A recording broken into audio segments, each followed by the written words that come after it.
কম থাকলে আমাদের হিমোগ্লোবিন কমে যাচ্ছে। আমাদের শরীরের লোহিত কণিকা প্রতিদিন তৈরি হয় আর প্রতিদিন ধ্বংস হয়। থ্যালাসেমিয়া রোগীদের শরীরে নিয়মিত লোহিত কণিকা তৈরি হচ্ছে না, তার ফলে ওদের দেহে লোহিত কণিকা 15 দিন, 20 দিন, 1 মাসের মধ্যে নষ্ট হয়ে যাচ্ছে।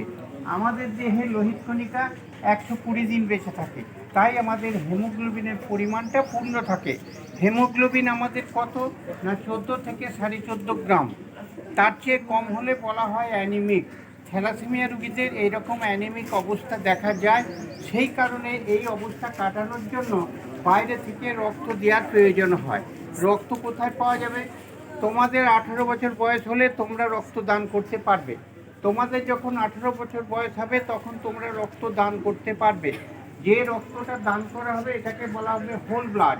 এই রক্তের মধ্যে কী কী আছে না plasma, platelet, factor 8, factor 9, WBC, RBC. এই আরবিসি থ্যালাসেমিয়া রোগীদের নিয়মিত তৈরি হচ্ছে না, তার ফলে হিমোগ্লোবিন কমে যাচ্ছে।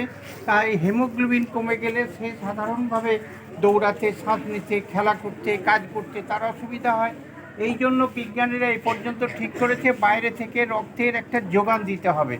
তার রক্তের যে দান করছে মানুষের, এই দান করা রক্ত থেকে লোহিত কণিকাটাকে আলাদা করে এটাকে বলা হচ্ছে প্যাকড ব্লাড।